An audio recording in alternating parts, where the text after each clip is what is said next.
سماعت کے لیے جن کا ظفر خان صاحب نے ابھی نام لیا، اور خطیب اکبر مولانا مرزا محمد اطہر، اور ممبر حسینی کے جمیع مرحومین خطبائے حسینی کی روح کے لیے ایصال فرمائیں۔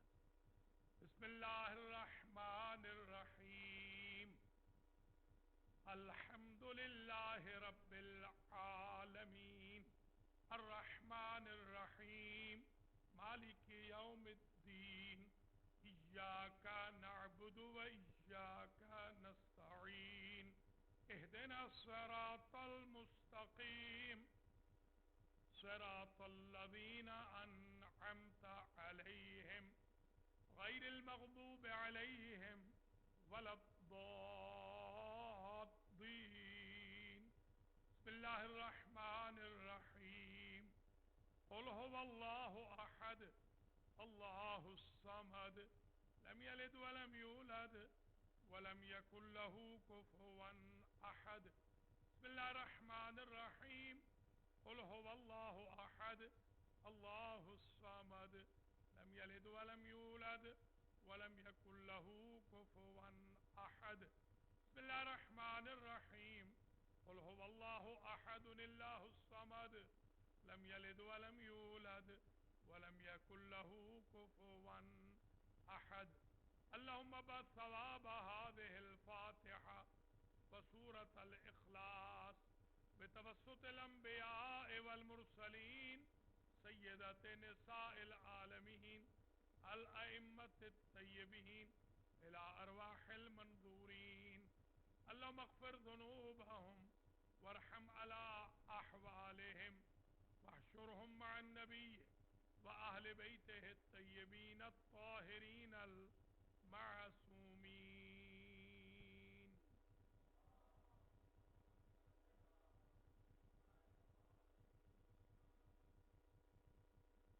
اعوذ باللہ من الشیطان الرجیم، بسم اللہ الرحمن الرحیم، الحمد للہ رب العالمین بارئ الخلائق اجمعین والعاقبۃ لأہل التقوی والیقین، الصلاة والسلام علی سید الانبیاء والمرسلین سیدنا و مولانا ابی القاسم محمد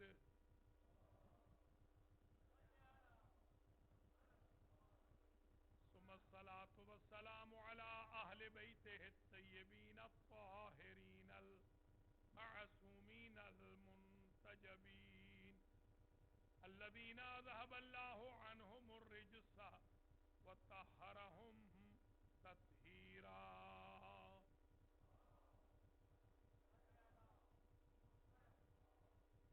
سیما بقیت اللہ الاعظم روحی و ارواح العالمین لتراب مقدمہ الفدا، عجل اللہ تعالی فرجہ الشریف۔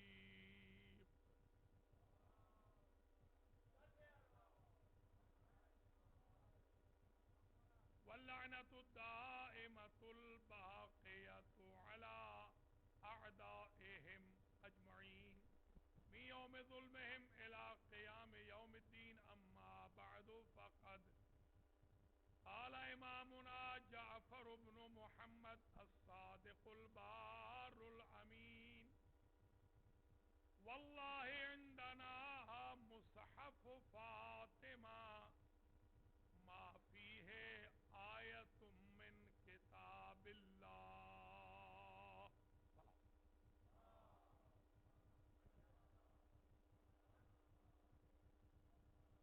قابل قدر جناب علامہ الحاج سید فرد حسین مصری صاحب قبلہ، جناب مولانا سید ریاض حافظ صاحب قبلہ، سادات کرام، شعرائے ذی وقار، مؤمنین مؤمنات،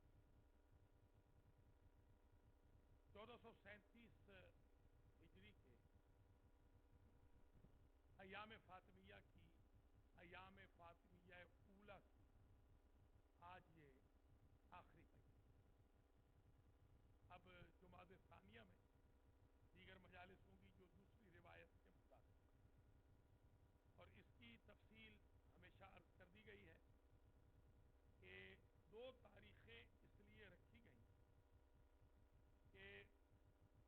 تو قدر متیقن روایت ہے کہ شہزادی اس دنیا سے بابا کے 75 دن بعد یا 95 دن بعد تشریف لے. 75 دن اگر بنائے جائیں تو 13 بنتی ہے، 13 14، وہ اس لیے کہ چاند 29 کا تھا یا 30 کا تھا، معلوم نہیں ہے. اس اگر 95 دن مانا جائے تو پھر 2 یا 3 بنتی ہے جمادی الثانیہ، جو کہ ایران عراق میں دونوں ڈیٹس کو بڑے اہتمام سے منایا جاتا ہے. بلکہ تقریباً 20 دن تک ہمارے حوزہ میں چھٹی ہوتی تھی، اور 20 کے 20 دن ڈیلی بی بی فاطمہ کے لیے مجلس منعقد ہوتی تھی. عشرہ حسین کی مجلسیں ہوتی تھی 10، عشرہ فاطمیہ کی مجلسیں ہوتی تھی 20. گویا 2 عشرے منائے جاتے تھے سیدۃ نساء العالمین کے بارے میں. اب آج کل معلوم نہیں، کیونکہ ظاہر ہے کہ وقت کے ساتھ حالات بھی بدل جاتے ہیں. اس زمانے میں 20 مجالس ہوتی تھیں کہ یہ 20 دن جن میں احتمال ہے شہادت سیدہ کا، 20 کے 20 دن کو صف اضاء پر سوگ پر منا دیا جائے. تو یہ ایک جوانوں کا ایک سوال بھی ہے کہ فورم جتنے زیادہ بن رہے ہیں پرابلمز بھی زیادہ ہو رہے ہیں. جیسے یہ ٹیکنالوجی بڑھ رہی ہے تو پرابلمز بھی بہت بڑھ رہے ہیں. سوال ہوتے ہیں کہ یہ آپ کو اتنا بھی نہیں پتا کہ وہ پہلی تاریخ تھی یا آخری تاریخ تھی. بلکہ ایک میرے بھائی نے جن کا تعلق عامہ سے ہے اپنے بچے کو کہا کہ مولانا سے پوچھو، ڈاکٹر صاحب سے پوچھو کہ ان کو ابھی تک یہی نہیں پتا کہ کتنے پہلی تاریخ ہے یا دوسری تاریخ ہے. میں نے کہا بھائی آپ کو تو حق ہی نہیں پہنچتا، آپ کو تو رسول کی تاریخ نہیں پتا. لہذا غلط فہمیاں تو تاریخ میں ہوتی ہی رہتی ہیں. آپ تو بلکہ یہ کہتے ہیں کہ جس دن پیدا ہوئے اسی دن مر گئے، تاکہ نہ خوشی کا پتہ چلے نہ غمی کا پتہ چلے. آج تک کسی معصوم کے بارے میں ایسا نہیں ہوا. پورے 1,24,000 پیغمبر دیکھ لیں، 13 معصوم دیکھ لیں نبی آخر کے علاوہ، مریم دیکھ لیں، جتنے بھی معصوم ہیں کوئی ایسا نہیں کہ جس دن پیدا ہوا ہو اسی دن وفات ہوئی ہو. اللہ کی ذات نے خوشی اور غمی کی تاریخوں کو لاجیکلی ہمیشہ الگ الگ رکھا ہے. تو یہ لوگ، میں نے کہا آپ کو تو ویسے ہی اعتراض نہیں کرنا چاہیے. اور پھر کیونکہ تاریخ کے اوپر آپ کے بزرگوں کا ہاتھ رہا، اس لیے انہوں نے ساری چیزیں چھپائی ہیں. نہ تو شہزادی کی قبر کے بارے میں کوئی یقین ہے، نہ شہزادی کی ڈیٹ آف مارٹرڈم کے بارے میں کوئی یقین ہے. اس میں ہمارے اگنورنس نہیں بلکہ آپ کے پریجوڈزم کا اثر ہے، آپ کی بائسنس کا اثر ہے. ہمیں تو سلام کیجئے، کم از کم ہم یاد تو کر رہے ہیں، شاید یہ ہو شاید وہ ہو.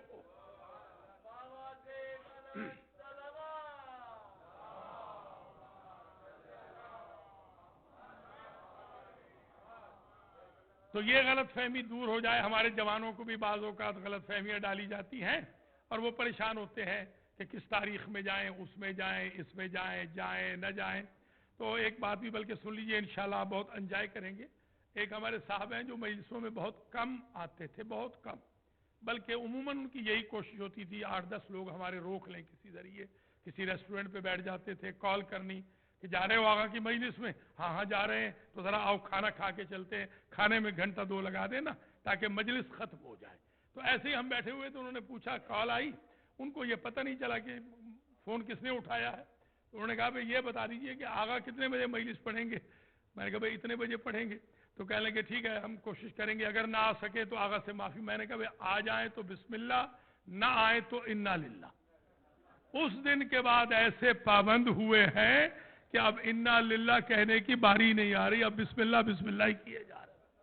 تو میں آپ سے بھی یہ کہہ رہا ہوں، آقا صاحب کو گھبرانا نہیں چاہیے. جو نہیں آتا انا للہ کہہ دے، ان کو کوئی حرج نہیں ہے. آئے تو بسم اللہ، نہ آئے تو انا للہ. ہمارے لیے نہیں آنا، ہم پر احسان کر کے مت آئیے. اپنی عاقبت کی فکر ہے تو آئیے، ہم پر احسان مت کیجیے. ہم اپنا فریضہ ادا کر رہے ہیں، آپ اپنا فریضہ ادا کریں.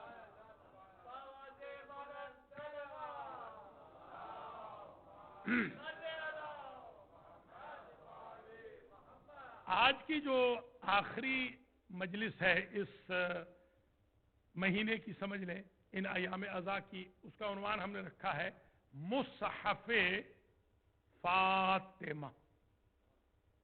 پہلے تو یہ اوریجن سمجھ لیں، مصحف باب افعال کا، اصحفہ یصحفو کا اسم مفعول ہے۔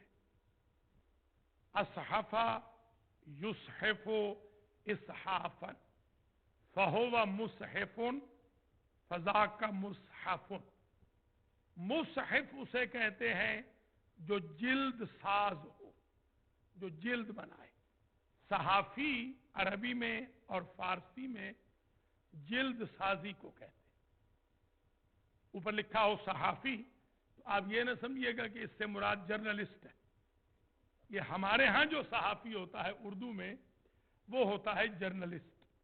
عربی فارسی میں جو صحافی ہوتا ہے وہ کتابوں کی دکان ہوتی ہے جو کتابوں کی جلدیں بناتے ہیں۔ جیسے آپ مثلا مفاتی بہت پڑھتے ہیں تو جلد اس کی اکھڑ جاتی ہے، آپ نے عقیل میاں کو دیا کہ ذرا اس پہ ٹیپ لگا دے تو وہ صحافی ہو گئی، وہ صحافی ہو گئی، یعنی اس کی جلد کو بنا دیا۔ اور جو بالکل نہیں پڑھتے، میں ابھی بلکہ ایک جگہ گیا بھی تھا ماشاءاللہ، ان کے ہاں ایسی غلاف میں مفاتی رکھی تھی کہ جس دن سے خریدی تھی آج ہم نے کھولی تھی۔ ماشاءاللہ ایسے ایسے بھی لوگ ہیں۔ یہی حال قرآن کا بھی ہو رہا ہے، جی ہاں یہی حال مفاتیح الجنان کا بھی ہو رہا ہے۔ تو صحافی، صحافت، ہاں صحافت کا ایک معنی بالکل وہ جرنلزم ہے، اسی اوریجن سے ہے وہ بھی۔ صحافی کو صحافی اسی لیے کہتے ہیں کہ وہ اسٹوری کو 2 بریکٹوں میں بند کر دیتا ہے۔ جس طرح کے 2 جلدوں میں کتاب کو بند کیا جاتا ہے، وہ کسی بھی اسٹوری یا نیوز کو کور کر دیتا ہے 2 بریکٹوں کے اندر، وہ اس میں پالش کر دیتا ہے۔ تو صحافی اس کو بھی کہتے ہیں کہ جو پالش کر کے پریزنٹ کی جائے چیز، اس کو بھی صحافی کہتے ہیں، صحافت کہتے ہیں۔ اب آ جائیے، مصحف کہتے ہیں۔ مصحف اگر بغیر نسبت کے ہو تو مراد اس سے قرآن ہے۔ مثلا آپ کو میں نے کہا کہ فارسی زبان بھی یہاں بیٹھے ہیں، مثلا کہ آغا تہرانی مصحف بیار، یعنی قرآن لیا۔ ہاتھ مصحف عربی میں کہا مصحف لے آؤ۔ اگر آپ نے مصحف کہا give me مصحف، اس کا مطلب یہ ہے کہ قرآن دے دو۔ اگر مصحف نسبت کے بغیر ہو تو اس سے مراد قرآن مجید ہے۔ اگر مصحف یا مصاحف نسبت کے ساتھ ہو تو اس سے مراد بک یا بکلیٹ، کتابچہ یا کتاب۔ تو اب ذرا ملاحظہ فرمائیے، ایک تو یہ جو ہمارے اوپر ایک الزام لگایا جاتا ہے کہ ان کا کوئی اور قرآن ہے مصحف فاطمہ کے بارے میں، وہ ان کا زمانے کا امام لے کے بیٹھا ہے، اس کے 40 پارے ہیں، وہ جب آئے گا ان کا امام تو وہ 40 پاروں والا مصحف فاطمہ قرآن کی شکل میں لے آئے گا۔ اس وضاحت کے لیے ہمارے چھٹے امام نے یہ جملہ ارشاد فرمایا، فرماتے ہیں خلفت فاطمہ تو مصحفن ما ہوا قرآن۔ غلام اور امام میں یہ فرق ہے، غلام وہ ہوتا ہے اعتراض ہو تو جواب دے، امام وہ ہوتا ہے 1400 سال بعد کے آنے والے اعتراض کا جواب پہلے دے جائے کہ ماننے والوں کی گردنیں خم نہ ہو بلکہ سر افتخار بلند ہو جائے۔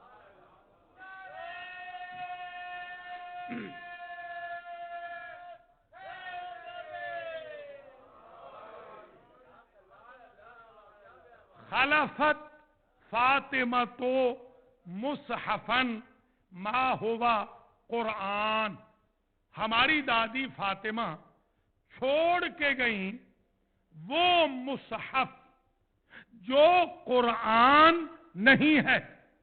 توجہ فرمائیے، کہیں آپ کو نہیں ملے گا پریڈکشن کی ہو کسی امام نے کہ نہج البلاغہ جو ہوگا وہ قرآن نہیں ہوگا، نہج الفصاحت قرآن نہیں ہوگا، کتاب و علی قرآن نہیں ہوگا.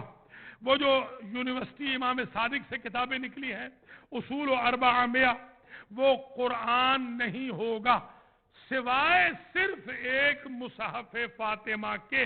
کسی معصوم نے کسی کتاب کے بارے میں نہیں کہا کہ قرآن نہیں ہوگا. اگر کہا ہے تو صرف اس کے بارے میں جس کے بارے میں یقین تھا کہ دشمن بہانہ بنا کر اس کو قرآن کہے گا. ہم پہلے بتا رہے ہیں مصحف ہے، قرآن نہیں ہے.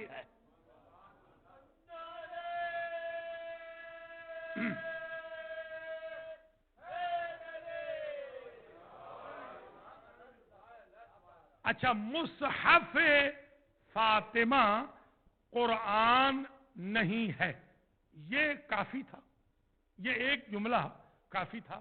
مگر امام پاک کی تاکید دیکھیں. یہ امام صادق، آج کی تقریر زیادہ تر جو جملے آئیں گے بار بار نہ کہوں وہ امام الصادق علیہ السلام کے آئیں گے. انہوں نے زیادہ مصحف فاطمیہ کا تذکرہ فرمایا ہے. یہ جملہ کافی تھا کہ مصحف فاطمہ قرآن نہیں ہے. امام نے دوسرا جملہ دیا، عندنا واللہ مصحف فاطمہ ما فیہ آیت من کتاب اللہ. عجیب وضاحت ہے. خدا کی قسم ہم آل محمد کے پاس فاطمہ کا مصحف موجود ہے. یہ بھی پتہ چل گیا کہ اگر ہے تو پھر کہاں گیا. اگر مصحف فاطمہ ہے تو کہاں ڈھونڈا جائے؟ تو ڈھونڈا بنی امیہ کے خزانوں میں نہ جائے، آل محمد کے دروازوں میں ڈھونڈا جائے.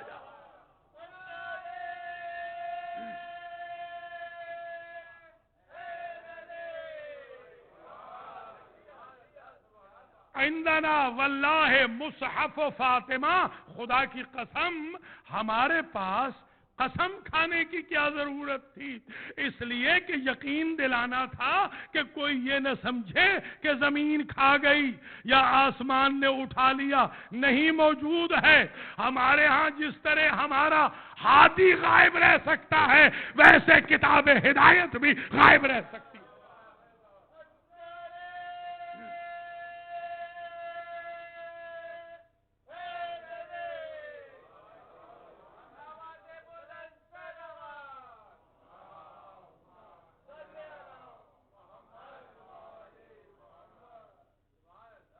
ایک بات یہ بھی طے ہو گئی، قسم بھی کھا لی، اور پھر یہ جملہ فرمایا اس مصحف فاطمہ میں اللہ کی کتاب کی کوئی آیت شامل نہیں.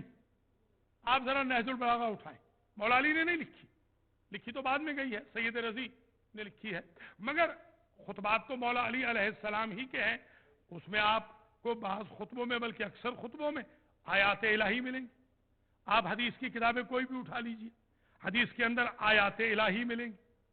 ہمارے اہل بیت کا تو پیٹرن ہی یہ تھا کہ یا پوری آیت استشہاد کے طور پہ، استناد کے طور پہ مینشن فرماتے ہیں، یا پوری آیت یا جزء آیت یا کل آیت. تو یہاں یہ کہنا کہ کوئی آیت نہیں، یہ ایک اور بہت بڑا مسئلہ حل ہو گیا کہ صرف پوتے کا علم اتنا نہیں، دادی بھی یہ سمجھتی ہیں کہ اس کو قرآن کہا جائے گا کہ یہ آیتوں کی کتاب ہے. ہم لکھیں ہی ایسے کہ آیت ڈھونڈنے سے نہ ملے تاکہ معترض کا اعتراض خود بخود دفع دور ہو جائے.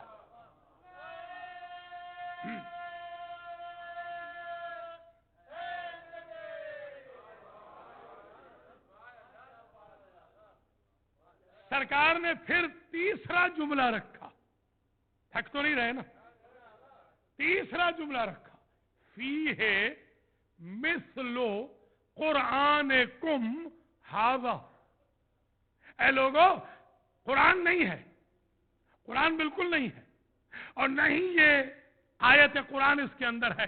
مگر یاد رکھو یہ جو تمہارا قرآن ہے نا، یہ قرآن، یہ مصحف فاطمہ شبیہ قرآن ہے. نہج البلاغہ کو کسی نے شبیہ قرآن نہ کہا، حدیث نبوی کو شبیہ قرآن نہ کہا. کسی معصوم کے کلام کو اگر شبیہ قرآن ہے تو صرف مصحف فاطمہ. مثلو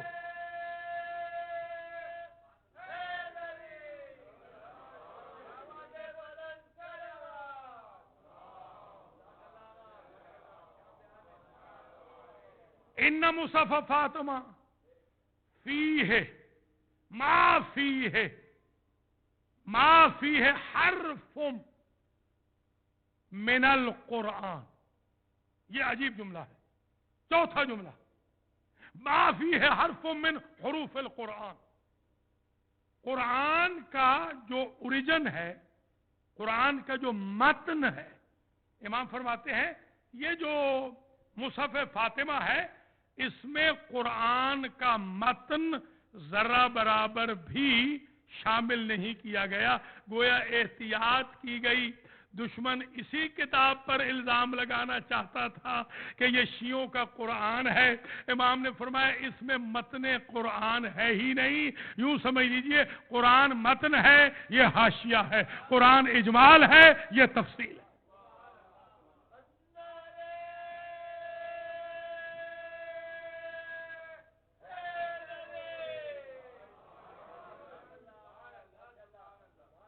ان مصحف فاطمہ، یہ مصحف فاطمہ ہے کیا؟ تشتمل، مصحف فاطمہ مشتمل ہے. یہ ذرا خاص توجہ رکھے، گنتے آئیں امام صادق کیا فرما رہے ہیں اس کی تعریف میں، کس کس چیز پر یہ مصحف فاطمہ مشتمل ہے. جیسے قرآن کی 114 صورتیں ہیں، قرآن مجید میں احکام ہیں، مثلا ضرب المثل ہیں، مثال کے طور پہ احکام شرعیہ ہیں، پیچب کے قوانین ہیں، نکاح و طلاق کے احکام ہیں، وغیرہ وغیرہ. قضاوت ہے مثال کے طور پہ، اسٹوریز ہیں، سابقہ انبیاء کے قصے ہیں، سابقہ امتوں کے قصے ہیں، عذاب ہے، سزا ہے، ثواب ہے، آخرت کا تذکرہ ہے، پیدائش کا تذکرہ ہے، زمین کا، آسمان کا، آسمان والوں کا، زمین والوں کا. اب ذرا دیکھیں امام کیا فرماتے ہیں، اس کتاب کا تعارف کیسے کرا رہے ہیں. فرماتے ہیں یہ جو مصحف فاطمہ ہے تشتمل، یہ مشتمل ہے امثالا و حکما و مواعظ و عبرا و اخبارا و نوادر. کوئی سمجھ رہے ہیں یا نہیں؟ جس طرح پوری کائنات کی جہتیں 6 ہیں، اس طرح اس مصحف فاطمہ کے چیپٹر بھی 6. کوئی سمجھے یا نہیں؟ 6 6 جہات.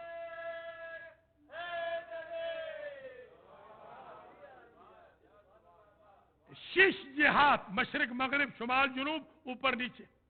یعنی آسمان والوں کو اگر وضاحت چاہیے ہو قرآن کی تو مصحف فاطمہ میں ہے، زمین والوں کو چاہیے ہو تو مصحف فاطمہ میں ہے، رائٹ سائڈ والوں کو چاہیے ہو مصحف فاطمہ میں ہے، لیفٹ سائڈ والوں کو چاہیے مصحف فاطمہ میں ہے، سامنے والوں کو چاہیے تو مصحف فاطمہ میں ہے، بیک سائڈ والوں کو چاہیے تو مصحف فاطمہ میں ہے.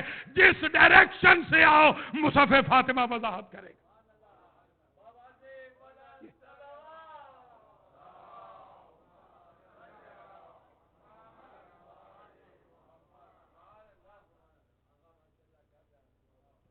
تو اس میں کیا کیا چیز ہے؟ نمبر 1 ضرب المثل ہے، ضرب المثل، ضرب الامثال وہ موجود ہے. اور کیا ہے؟ حکمن، حکمت کی باتیں. اور کیا ہے؟ مواعظ، نصیحت کی باتیں. وعبرہ، عبرت کی باتیں ہیں کہ سوچو دوسروں کو اپنے کندھوں پہ اٹھانے والوں، کل تم بھی جانے والے ہو. اخبارن، اور اس میں نیوز ہے، حدیثیں ہیں. اخبارن خبر کی جمع، خبر اصطلاح میں کہتے ہیں حدیث کو، احادیث ہیں. اور نیوز بھی ہے، پہلوں کی بھی ابھی عرض کروں گا، بعد میں آنے والوں کی بھی نیوز ہے. پریڈکشنز بھی ہے، کیا گزرا وہ نیوز ہے. فور کاسٹ بھی ہے کہ فیوچر میں کیا ہوگا، فیوچر میں کیا ہونے والا ہے وہ بھی. ونوادرہ، اور ایسی نادر چیزیں بھی ہیں جو مصلحتاً قرآن میں نہیں رکھی گئی مگر مصحف فاطمہ میں موجود ہے. اس لیے جب یہ کسی نے پڑھا، مجھ سے کسی نے پوچھا کہ مصحف فاطمہ قرآن کے برابر ہے، میں نے کہا نہیں ہے، تو کئی قرآن کے برابر. اس لیے کہ وہ تفصیل ہے، قرآن اجمال ہے، وہ تفصیل ہے۔ اب آ جائیے، اچھا اب یہاں ایک جملہ بڑا عجیب ہے صادق آل محمد کا، فرماتے قد الفہ امیر المؤمنین وقدمہ للسیدہ فاطمۃ الزہراء لیعظھا بہ سید الانبیاء۔ حضرت علی علیہ السلام نے اس پوری کتاب مصحف فاطمہ کو تالیف کیا۔ ایک ہوتی ہے تصنیف، ایک ہوتی ہے تالیف۔ تصنیف وہ ہوتی ہے جو آپ اپنی کتاب لکھیں، تالیف وہ ہوتی ہے جو آپ کسی کی کتاب کوٹ کریں، کسی کے بیانات کوٹ کریں۔ کیا عظمت ہے بیوی کی کہ علی جیسا شوہر اپنی بیوی کے لیے کتاب لکھ رہا ہے۔ اللہ اکبر۔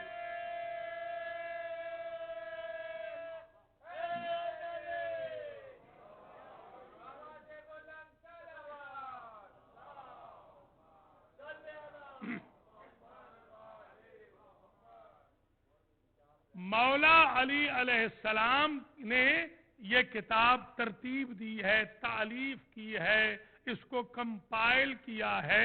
کتاب بی بی فاطمہ کی ہے، کمپائل کیا ہے امیر المؤمنین علی بن ابی طالب صلوات اللہ وسلامہ علیہ۔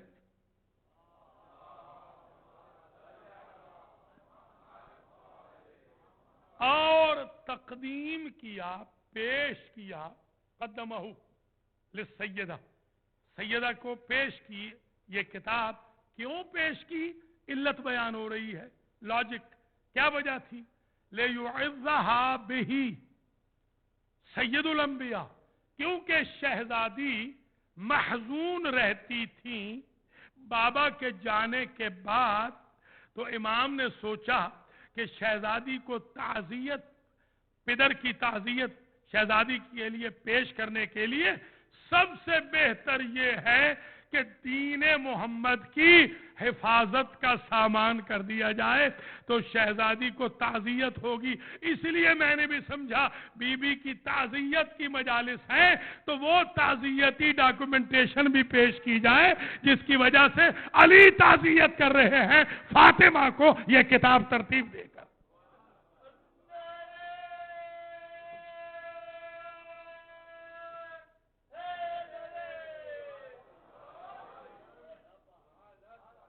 اچھا ایک غلط فہمی میں دور کرتا چلوں، پھر میں اور کوٹیشنز پڑھتا ہوں امام پاک کی۔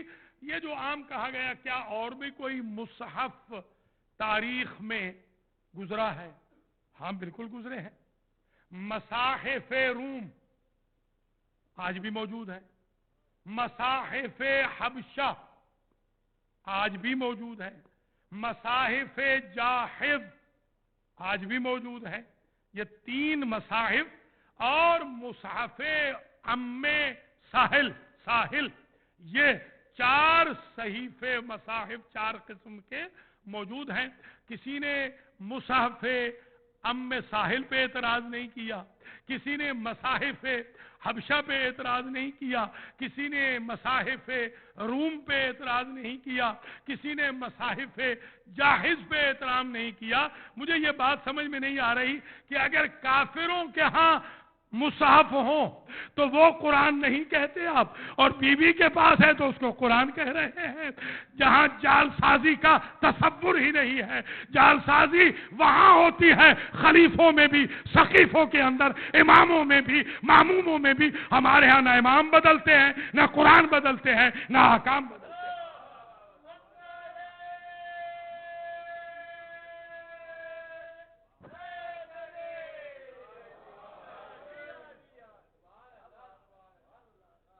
اور جملہ پیش کروں، ارشاد فرمایا کہ اِنَّ مصحف فاطمہ تشتمل علی معارف فی التشریع والاخلاق والآیات والحدیث فی مستقبل الزمان والحادثات والتصادفات۔ کیا کہنا، عجیب ڈاکومنٹیشن ہے جو امام پاک ہمیں دے کے گئے۔ امام فرماتے ہیں تحقیق مصحف فاطمہ مشتمل ہے ایسے معارف پر، ایسی لاجکس پر، ایسی فلسفیز پر، ایسے وچ اینڈ وائے پر جن کا تعلق یا تو شریعت سے ہے، یا ان کا تعلق اخلاق سے ہے، یا آیات قرآنی سے ہے، یا احادیث نبوی سے ہے۔ دیکھیے قرآن مجید میں یہ کہا ہے کہ نماز پڑھو، اس کی ڈیٹیلز نہیں دی ہے۔ قرآن نے کہا ہے زکوٰۃ دو، اس کی ڈیٹیلز نہیں ہے۔ قرآن نے خمس کہہ دیا ہے، مصرف کا اجمالی ذکر کر دیا ہے، ڈیٹیل کا تذکرہ نہیں ہے۔ قرآن نے جہاد کا حکم دیا ہے، مجاہد کو اگر زخمی ہو تو کہاں لے جانا ہے، اگر وہ شہید ہو جائے تو اس کو غسل دینا ہے کہ نہیں دینا، کپڑے کیسے ہوں، یہ ذکر نہیں کیا۔ قرآن کے اندر وچ اینڈ وائی نہیں ہے، حدیث میں وچ اینڈ وائی نہیں ہے، اخلاقیات میں وچ اینڈ وائی نہیں ہے، تشریع میں، شریعت میں وچ اینڈ وائی نہیں ہے۔ گویا مصحف فاطمہ اللہ کے کلام، نبی کے کلام، دین الہی، شریعت محمدی میں ہر اس لاجک کا ذکر کر رہا ہے، ہر فلسفے کا ذکر کر رہا ہے کہ جو وہاں اجمالاً چھوڑا گیا یہاں تفصیلاً لکھ دیا گیا۔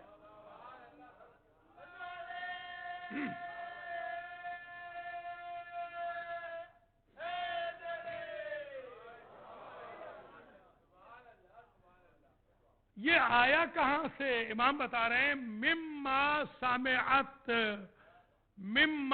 سامعت، جو سنا بی بی نے من ابیہا و بعلہا، جو کچھ اپنے بابا سے سنا بی بی نے اور اپنے شوہر سے سنا اس کتاب میں کمپائل کر دیا۔ میں دوسرے لفظوں میں یہ کہوں گا کہ نبی و علی کی الگ الگ کلام پڑھنے ہوں تو ناج البلاغہ کو پڑھو، ناج الفصاحت کو پڑھو، غرر الحکم کو پڑھو، کتاب علی کو پڑھو، حدیث کی ساری کتابیں پڑھو، اور اگر دونوں بھائیوں کا اکٹھا کلام پڑھنا ہو تو مصحف فاطمہ کو پڑھو۔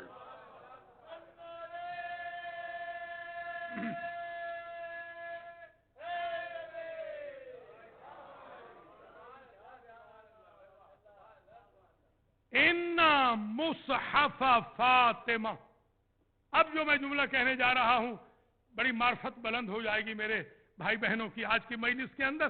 جو خوش قسمت آج کی مجلس سن رہا ہے، دیکھ رہا ہے، اللہ تعالیٰ ان سب کو زندہ و سلامت رکھے، اور جو نہیں آ سکے ان کو اللہ آنے کی توفیق خیر مرحمت فرمائے۔ تو تقریر اس پیرائے میں آ رہی ہے ان مصحف فاطمہ۔ یہ جو مصحف فاطمہ ہے یہ ہے کیا؟ چیز کیا ہے؟ یلحم من اللہ الیہا، اللہ نے الہام کیا مصحف فاطمہ کو اپنی طرف سے اپنی کنیز فاطمہ پر۔ لیجئے مسئلہ یہ حل ہو گیا۔ اب قرآن میں ہم یہ پڑھ چکے ہیں وَمَن لَّمْ يَحْكُم بِمَا أَنزَلَ اللَّهُ فَأُولَٰئِكَ هُمُ الظَّالِمُونَ وَمَن لَّمْ يَحْكُم بِمَا أَنزَلَ اللَّهُ فَأُولَٰئِكَ هُمُ الْكَافِرُونَ وَمَن لَّمْ يَحْكُم بِمَا أَنزَلَ اللَّهُ فَأُولَٰئِكَ هُمُ الْفَاسِقُونَ۔ جو اللہ کے نازل کردہ کلام کا منکر ہو وہ ظالم، جو اللہ کے نازل کردہ کلام کا منکر ہو وہ کافر، جو اللہ کے نازل کردہ کلام کا منکر ہو وہ فاسق۔ جب یہ طے ہو گیا، امام صادق نے بتا دیا کہ یہ تو الہام الہی ہے، یہ نازل ہوا ہے حدیث قدسی کی شکل میں، تو جب فاطمہ کے مصحف فاطمہ کتاب کا منکر ظالم ہے، کافر ہے، فاسق ہے، تو خالی پلٹانے والا مسلمان کیسے رہ جائے گا؟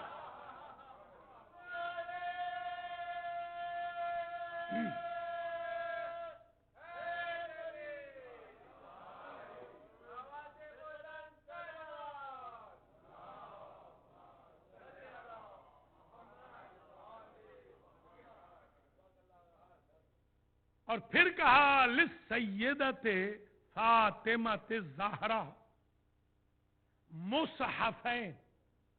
یہ بھی سن لیجیے، ایک قول یہ آیا کہ سیدہ کے لیے دو مصحف ہے، ایک نہیں۔ ہم نے سنا تھا نا یکنشد دو شد، یکنشد دو شد۔ اب یہاں میں اپنے ہمارے ایرانی بھائی ہیں ایک دو اور بھی ہیں جنہوں نے کہا خواہش کی، میں ذرا خلاصہ بیان کر دوں ان کے لیے کہ یہ اب تک جو میں نے بیان کیا یہ کیا ہے۔ بحث امروز ما راجع بے مصحف فاطمہ بود۔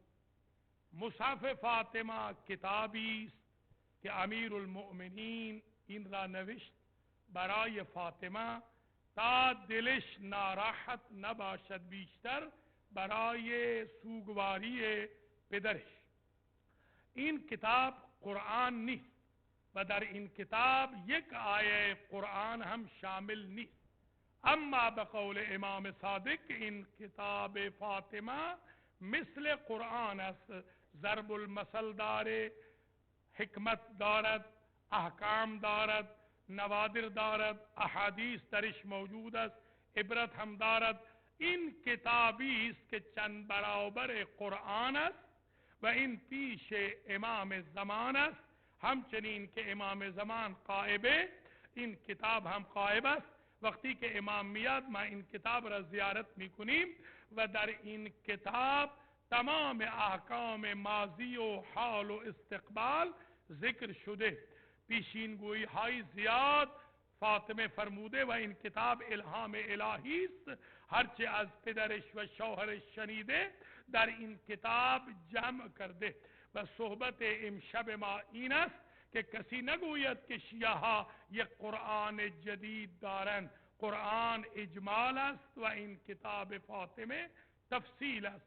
زیاد مصاحف بود، مصاحف جاهز بود، مصحف ام ساحل بود، مصاحف حبشه بودن، مصاحف روم.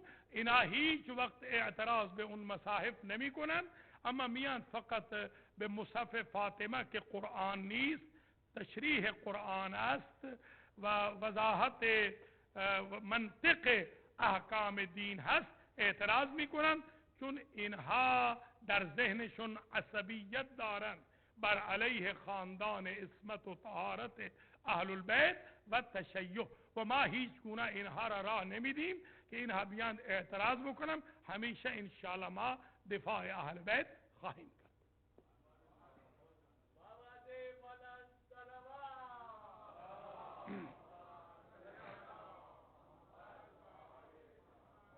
اب آ جائیے ہم ٹرننگ پوائنٹ، آخری پوائنٹ جو یہاں پیش کر رہے ہیں، للسیدہ فاطمہ الزہرا مصحف، یک نہ شد دو شد، یہیں سے فارسی کی طرف، یہ شد ہی فارسی کی طرف لے گیا.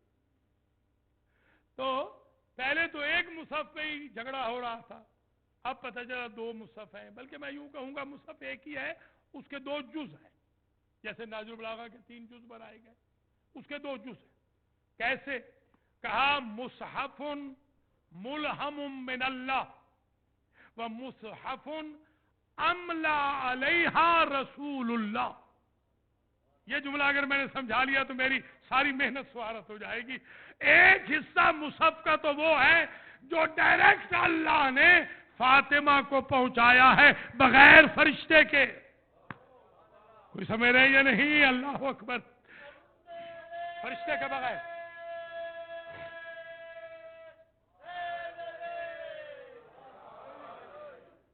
ایک حصہ تو ڈائریکٹ ہے. دیکھیے میں ازواج پیغمبر کا ہمیشہ احترام کا قائل رہا ہوں، ہمیشہ ہی، اور ہم سب کو کرنا چاہیے، وہ امہات المؤمنین. مگر ایمان سے بتائیں کسی زوجہ نبی نے کبھی کہا ہو، ایک ضعیف روایت دکھا دیجئے کہ مجھ سے اللہ بات کرتا، اور فاطمہ نے کبھی کہا ہو کہ مجھ سے اللہ بات نہیں کرتا. یہی فرق ہے فاطمہ میں اور امہات المومنین میں. اللہ اکبر.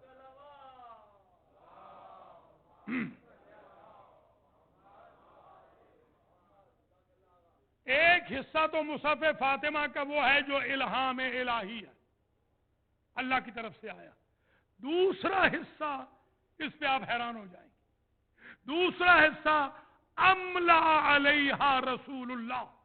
اسے لفظ بلفظ، حرف بحرف املا کے طور پر بی بی کے سامنے ان کے بابا رسول نے پڑھا ہے، بی بی نے محفوظ کیا. کوئی سمجھے ہے یا نہیں؟ آج سے 16 سال پہلے میں نے یہ ٹاپک پہلی مرتبہ حوضے کے بعد پڑھا تھا امریکہ میں ایک جگہ. اس میں حضرت صاحب بھی ایک موجود تھے، مفتی صاحب تھے، امام صاحب تشریف فرما تھے. انہوں نے مجلس کے بیچ میں سے کہا کہ علامہ صاحب، ڈاکٹر صاحب غلطی فرما رہے ہیں. املا ہمارے ہاں پڑھنے کو نہیں کہتے، املا ہمارے ہاں لکھنے کو کہتے ہیں. میں نے کہا چلیے مسئلہ ہی حل ہو گیا. قلم دوات نہ دینے والے یہ تو مان گئے نا کہ مصحف فاطمہ نبی نے لکھا ہے. یا علی یا علی.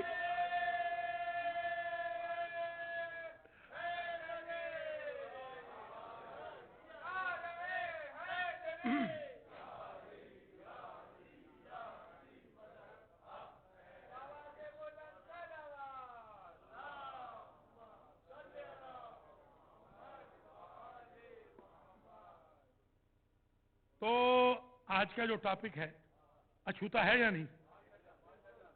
میرے آنے کا جو ظاہر ہے ٹکٹ جائز ہوا کہ نہیں ہوا؟ جو ٹائم میں نے آپ کا لیا پتہ چلا نا کچھ ریسرچ ورک.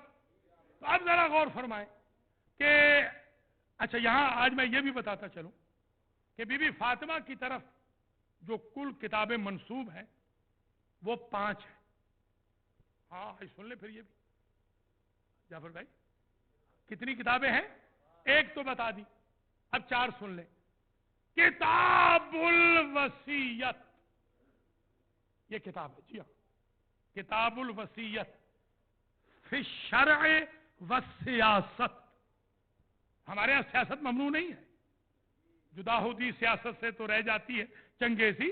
سیاست بالکل جائز ہے مگر وہ پاکستان والی سیاست نہ ہو، علی والی سیاست ہو. پاکستان میں تو بنی امیہ کی سیاست چل رہی ہے.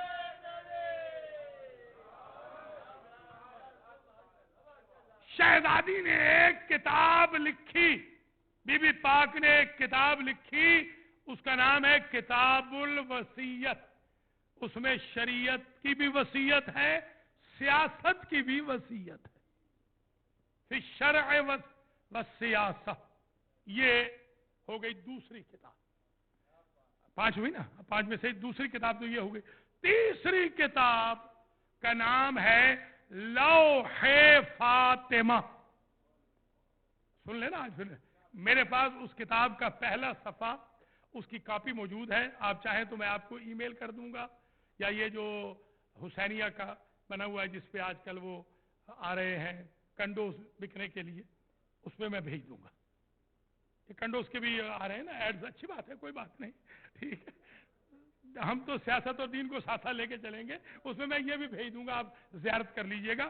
پہلا صفحہ اس کی کاپی میرے پاس موجود ہے، لوح فاطمہ، لوح فاطمہ. اور اس کے سر ورق پہ جو حدیث شریف لکھی ہے، من انکرہ خروج المہدی فقد کفر. جو مہدی کے ظہور کا منکر ہو وہ کافر ہے. اب کافر پہ تو لعنت کر سکتے ہیں نا، مسلمان پہ نہ کیجیے، مسلمان پہ بالکل لعنت نہ کیجیے. یہ کتنے ہو گئے؟ 3 ہو گئے نا، بھلائے نہیں نا. ایک تو اتنا آپ آدھا گھنٹہ سن چکے، ایک کے بارے میں تو آدھا گھنٹہ سنا ہے، ایک کے بارے میں 1 منٹ سنا ہے، ایک کے بارے میں پھر 1 منٹ سنا ہے، تو ہو گئے 3 ہو گئے نا. ایسے نہ کہیں، ورنہ وہ ہمارے پاس ایک صاحب تھے، ہمارے وہ ہیں متولی ہیں ہمارے المیدی کے، وہ ہیں تو سید مگر وہ بنے ہوئے پٹھان ہیں، پٹھانوں کے علاقے کے. ایک دن ہم نے مجلس پڑھی، 16 چیزیں پڑھی، 16، 50 منٹ ہو گئے. تو انہوں نے کہا 14 ہوئی. میں نے کہا ایسے نہ کرو، کہتے دوبارہ پڑھ دو. میں نے کہا پھر کوئی سینٹر میں آنے والا نہیں ہے، بڑی مشکل سے تو گھیر کے لا رہے ہیں ہم، ایسے تھوڑی ہے کہ ہم دوبارہ شروع. جعفر بھائی اس طرح نہ کریں. آخر ہاں شاباش شاباش، 2 اور رہ گئے بھائی، 2 جان بوجھ کے کر رہے ہیں. اچھا 3 ہو گئے. یہ پھر گن لیتے ہیں، ایک دفعہ پھر گن لیتے ہیں. ایک کتاب ہے مصحف فاطمہ، ایک کتاب الوصیت، ایک لوح فاطمہ، 3. چوتھی کتاب فی الاخلاق. اس کے تو میرے پاس بڑے صفحے ہیں، بڑے. ہاں میں پڑھوں گا، یاد ہے مجھے، اللہ کے فضل و کرم سے میں آج یاد کر کے آیا تھا مگر ٹائم ہی گزر رہا ہے. ٹائم ختم ہو رہا ہے تو انشاءاللہ پڑھوں ایک آدھ جملہ پڑھ دوں گا تاکہ یقین ہو جائے کہ میں تیاری کر کے آیا ہوں. ایک آدھ جملہ بے شک سن لیجئے گا. وہ روایت سن لیں کہ اعطاها رسول اللہ کراستن، رسول نے اپنی صاحبزادی کو ایک تحریر دی. بی بی نے پوچھا جی ہاں تحریر دی. اب آپ ایمان سے بتائیں کہ ادھر کہہ رہے ہیں کہ املا سے مراد لکھنا ہے، ادھر تحریر رسول دے رہے ہیں، ادھر سے نہیں آئی، رسول کی تحریر ہے.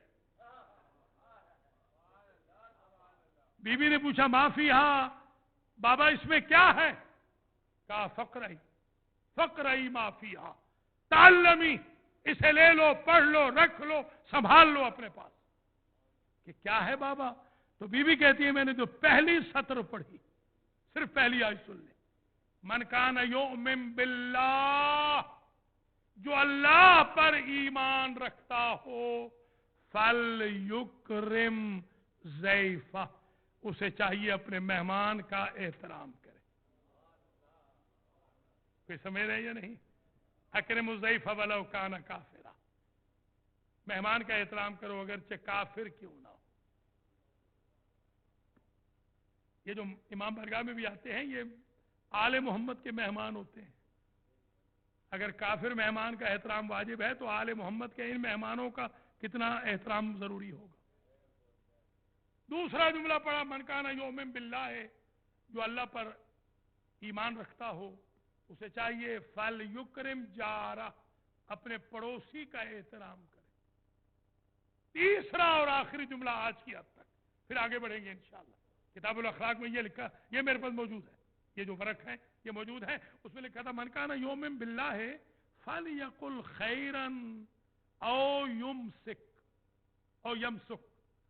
جو اللہ پر ایمان رکھتا ہے، توجہ فرمائیے گا، بولے تو اچھا بولے ورنہ چپ رہے. سبحان اللہ، یہ ہے کتاب الاخلاق.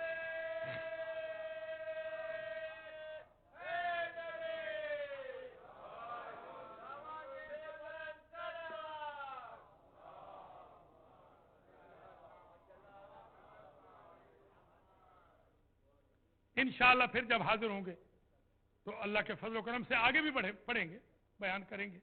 اس پر میں نے ایک کتاب لکھی ہے، بہت بڑی ضخیم کتاب. اللہ تعالیٰ پیسے دے گا تو انشاءاللہ چھپواؤں گا، وہ آپ کی خدمت میں پیش کروں گا. اس میں نے یہ ساری فوٹو کاپیز لگائی، جو میرے پاس فوٹو کاپیز ہیں. صحیفہ یہ مصحف فاطمہ کی بھی پہلے صفحے کی میرے پاس فوٹو کاپی موجود ہے.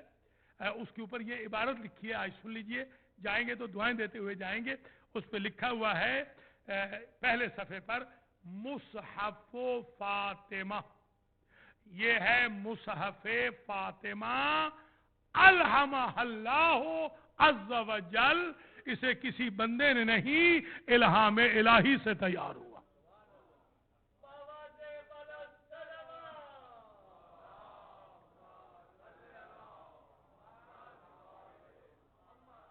اب آخری جملہ سنیں، آخری یعنی ایشو، اور میں اجازت لوں. آج کی حد تک اتنا ہی پڑھ سکتا ہوں. آخری ایشو یہ مصحف فاطمہ کیا ہے؟ ان مصحف فاطمہ یحتوی علی الاحکام الشرعیۃ بالتفصیل. اس مصحف فاطمہ میں ہر حکم شرعی کی تفصیل ہے، ہر حکم شرعی کی ڈیٹیل اس میں موجود ہے. قرآن میں ہر حکم شرعی کی ڈیٹیل نہیں ہے، اس میں ہر حکم شرعی کی ڈیٹیل ہے. وہ میں نے جو عرض کیا تھا، قرآن اجمال ہے، یہ تفصیل ہے. بلکہ کہنے دیں صامت ہمیشہ اجمال ہوتا ہے، ناطق ہمیشہ تفصیل ہوتا ہے. جن کو قرآن نہ سمجھ آئے وہ ناطق قرآن ہی تو سمجھاتا ہے. اللہ اکبر.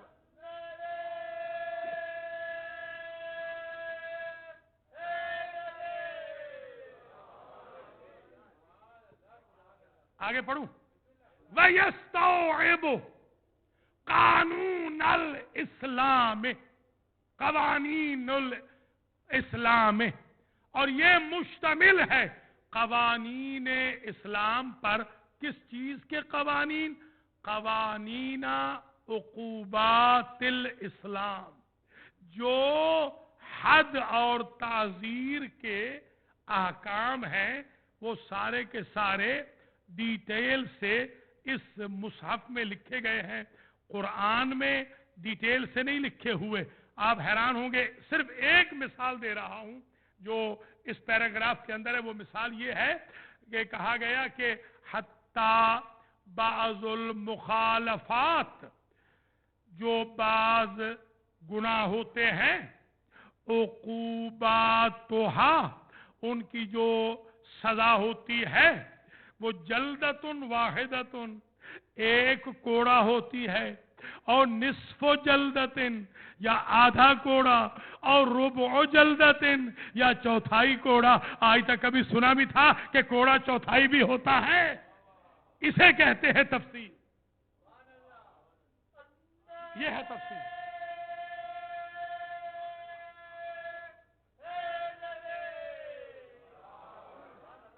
آؤ حتی خراش و جسم الانسان، خراش و خدشت جسم الانسان خدشتن واحدہ.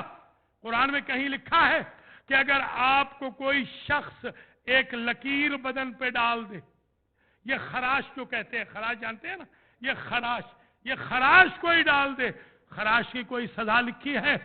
مصحف فاطمہ میں خراش کی بھی سزا لکھی ہے. گویا اگر یونائٹڈ نیشن والوں نے حقوق سیکھنے ہیں تو مصحف فاطمہ سے سیکھیں.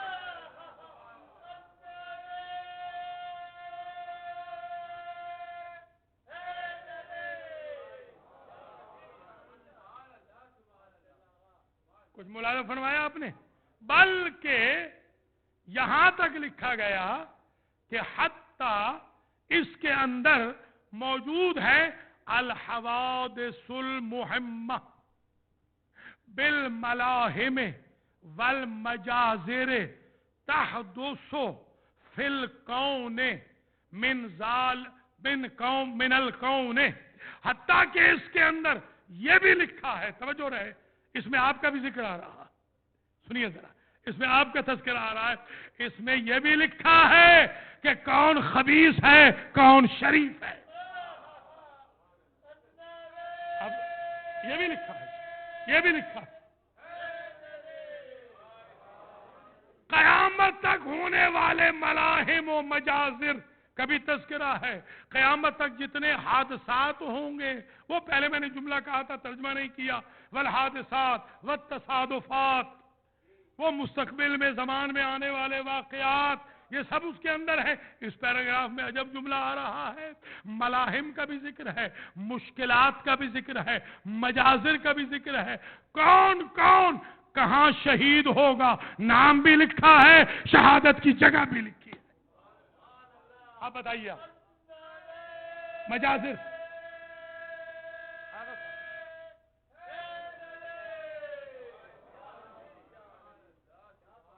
اور بتاؤں، وَأَسْمَاءُ السَّلَاطِينِ حَكَمُوا فِي الْبِلَادِ مِنْ ذَلِكَ الزَّمَانِ إِلَىٰ أَنْ يَحْكُمُوا إِلَىٰ يَوْمِ الْقِيَامَةِ.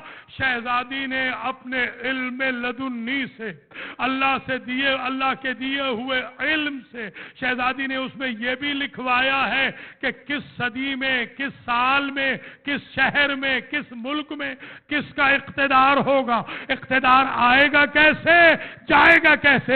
قیامت تک کے لیے ہر حاکم کا نام بھی لکھا ہے، عروج بھی لکھا ہے، زوال بھی لکھا ہے.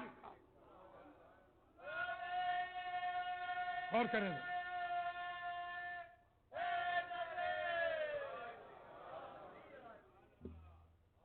یہ چند پیراگراف میں نے آپ کی خدمت میں قطع و برید کر کے، تھے تو بڑے بڑے، میں ان کو ذرا کنڈنس کر کے لے آیا ہوں کہ آج کی حد تک میں تعارف کرا سکوں کہ مصحف فاطمہ کیا. آئندہ انشاءاللہ اگر حاضر ہوں گے تو پھر وہ باقی کتابوں کے اوپر بھی بحث کریں گے، اور اس میں جو بحث بچ گئی ہے مصحف فاطمہ کی، اس پر بھی بحث کی جائے گی۔ آج کی تقریر انشاءاللہ ان لوگوں کے لیے بھی بینیفیشل ہوگی بلا وجہ جو ہم پر اعتراض کرتے ہیں کہ ہم نعوذ باللہ قرآن کو نہیں مانتے، یا کعبہ کو نہیں مانتے، یا وحی کو نہیں مانتے۔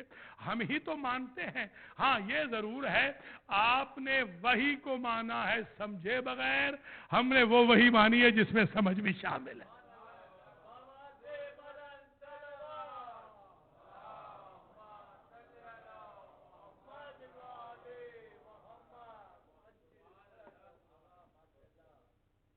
اللہ آپ کو جزائے خیر مرحمت فرمائے۔ آج کی مجلس کے جو بانیان ہیں اللہ ان کو جزائے خیر دے، آغا صاحب کو بھی، آغا صاحب کی ٹیم کو بھی، اور جتنے بھی ہمارے بھائی بہن دور نزدیک سے ماشاءاللہ ڈیلی بیسس پہ تشریف لاتے رہے 5 دن، اللہ کریم آپ سب حضرات و خواتین کے رزق و مال میں برکت عطا فرمائے، بیماروں کو شفا ہو، خاص طور پہ ہمارے عمران گوندل کی والدہ ماجدہ کو اللہ شفا یاب فرمائے، اور ہمارے علامہ مولانا مرزا محمد عطر صاحب قبلہ کے درجات بلند ہوں، مولانا حسن جعفر نقوی کے درجات بلند ہوں، جناب اقبال حیدر آبدی کے، اور آج کے جتنے نام لیے گئے اللہ تعالیٰ ان سب کے مرحومین کی مغفرت فرمائے، اور جتنے فرش عزا پر موجود ہیں بی بی پاک کے صدقے میں اللہ سب کے مرحومین کی، ہم سب کے مرحومین کی اللہ مغفرت فرمائے، ہم سب کا خاتمہ علل خیر فرمائے، اور ہمیں حسینیہ کی مسجد کی عزا خانہ زہرہ کی مدد کرنے کی توفیق خیر مرحمت فرمائے، اور اس مسجد کو اللہ آباد و شاد فرمائے، 5 وقت کی نمازوں کا اہتمام ہو، ڈیلی یہاں سپارے کا اہتمام ہو، اور مجالس و محافل میں تکلف کے ساتھ نہیں عقیدت کے ساتھ اللہ مومنین مومنات کو شرکت کی توفیق خیر مرحمت فرمائے۔ بس تقریر تمام ہو گئی، طویل زحمت نہیں، بس 2-3 جملے آج عرض کرنے ہیں، یہ الوداعی مجلس ہے۔ سب سے پہلے تو میں یہ کہنا ضروری سمجھتا ہوں کہ ہمارے ایک استاد تھے آیت اللہ وجدانی فخر، یہ ارلی 80s کی بات ہے، ہم ان کے پاس شرح العلومہ پڑھتے تھے 2 جلد۔ انہوں نے ایک روز تقریر میں درس میں اپنے فرمایا کہ مجھے سیدہ ملی تھی اور وہ فرماتی تھیں کہ میرے پہلو کا درد بڑھ گیا، اور میں نے ان کو دیکھا کہ وہ ہاتھ اپنا پہلو پہ رکھی ہوئی، تو میں نے کہا بی بی کوئی خدمت ہم کر سکتے ہیں؟ تو کہا اگر حوزہ علمیہ قم کے طلبہ میرے غریب حسین کی مجلس کریں تو میرا پہلو کا زخم ختم ہو جاتا۔ استاد نے یہ جب حکم دیا تو ہم نے مجلسیں کرائیں، ایک مجلس مجھے بھی پڑھنے کی سعادت نصیب ہوئی، مجالس اتنی ہوئی کہ استاد نے اگلے ہفتے کہا کہ شہزادی آئی تھی اور پہلو پہ ہاتھ نہیں تھا، اور فرما کے گئیں کہ طلبہ کے گریے نے، آنسوؤں نے مرہم کا کام کیا میرے پہلو کے زخم کا۔ آپ ایمان سے بتائیں یہ بی بی وہ ہے کہ جس کی طہارت کا مقابلہ تو انبیاء اور فرشتے نہیں کر سکتے۔ حسین کے غم میں بہایا جانے والا آنسو آپ کا کتنا پاک ہو جاتا ہے کہ آیا تطہیر کی مرکز بھی اسے اپنے پہلو کے زخم کے لیے مرہم سمجھتی ہے۔ سبحان اللہ۔ اس لیے عقیدت کے ساتھ اہل بیت عصمت و طہارت کی مجالس میں شرکت کرے، اور میں یہاں میں نے نہیں کہا، آج کہہ رہا ہوں یہ جملہ کہ جب بھی مجلس ہوتی ہے، کسی کی بھی مجلس ہو، کسی کی بھی، آپ دیکھتے نہیں ایام عزا میں 2 مہینے 8 دن آپ صرف ایک بی بی کو بلاتے ہیں، ایسے ہے کہ نہیں؟ فاطمہ آج ابو الفضل کی مجلس ہے، بی بی آج آپ کے حسین کی مجلس ہے، آج آپ کے قاسم کی مجلس ہے، آج اکبر کی، آج علی اصغر کی، آج اون و محمد کی، ہے نا ایسے جملے کی قدر کرنا آج حسینیہ میں کہ جس بی بی کو آپ ہر مجلس میں بلاتے ہیں نا آج اس کی مجلس ہے، لہذا آج ہر اس کو بلانا ہے جس کی مجلس میں یہ بی بی آتی ہے۔ آج شہدائے کربلا کو بھی بلانا ہے، آج شاہ نجف کو بھی، آج گنبد خضرا والے کو بھی، آج جنت البقیع والوں کو بھی، آج کاظمین والوں کو بھی، سامرہ والوں کو بھی آج بلانا ہے، کربلا والوں کو آج ان سارے سادات کو بلانا ہے کہ جن کا غم بی بی یوں مناتی تھی کہ جملے سنے تھے داروغہ شام نے، کہتی تھی اے میرے بچوں کوئی مصیبت کی ایک جگہ معین کرتے، میں تمہیں کہاں کہاں روؤں، کربلا میں روتی ہوں، کوفہ میں روتی ہوں، شام میں روتی ہوں۔ ہمارے ایک آیت اللہ صاحب مجلس پڑھ رہے تھے اور انہوں نے عجب جملہ پڑھا، انہوں نے کہا کہ کربلا سے کوفہ تک سادات کے تقریباً 59 بچے مر گئے، پشت ہائے ناکہ سے گر کر۔ وہ سارے کے سارے قبیلوں والے، قریوں والے، بستیوں والے کہتے ہیں جیسے ہی کوئی پشت ناکہ سے بچہ گرتا، ایک بی بی آتی، ایک کالے برقے والی بی بی آتی، بچے کی لاش کو اٹھاتی اور وہ گاؤں والوں کے سپرد کرتی اور آگے چلی جاتی۔ مگر جب حسین کی 4 سالہ بچی گری تو کسی کے سپرد نہ کیا، اپنے زانو پہ سکینہ کا سر رکھا اور بی بی وہاں پر اپنے بچوں کو یاد کرنے لگی۔ کسی نے پوچھا آیت اللہ سے کہ وہ بچے گر رہے تھے تو قریہ والوں کے سپرد کرتی آئی بی بی، اس بچی کو سپرد کیوں نہ کیا؟ کہا یہ غیرت بنی ہاشم کا سوال تھا، بچوں کو کوئی بھی دفنا سکتا ہے مگر بچیوں کو نامحرم نہیں دفنا سکتا۔